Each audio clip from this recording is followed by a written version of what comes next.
I'm here today to show you guys a great little appetizer you can make for Christmas if you're having guests or family over. They're called BLT bites and they're super easy to make. And we had them in stores. I used cherry tomatoes and we had them in store today, so I thought I'd bring some home and show you my quick little appetizer. So basically what you need to do is you need to slice the tomato and then hollow it out. You just take all the little bit of seeds and the juice out, and you'll see it comes out fairly easy. And then you place it on a paper towel, and then they just drain a bit better.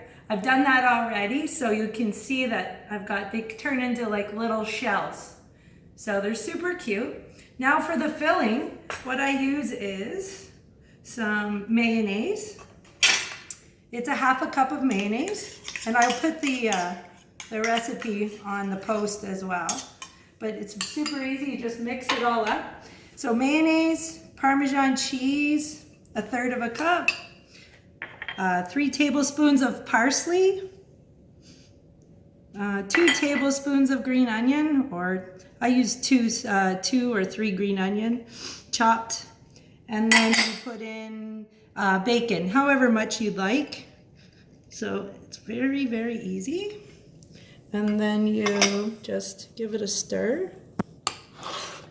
It's definitely, maybe this wasn't the right bowl to use, but anyway, give it a good little stir in. And like I said, it's really pretty for the holidays. It has your red, your green, and it looks really pretty on a plate actually. So, okay, so now I'm just gonna move this away.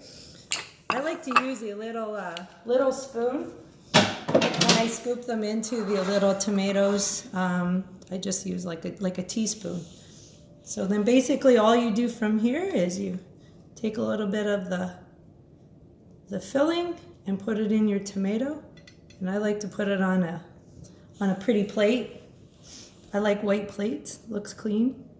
So here you go, BLT bites. It tastes just like a bacon, lettuce, tomato, all in one bite. They are a hit all the time. I hope you guys enjoy.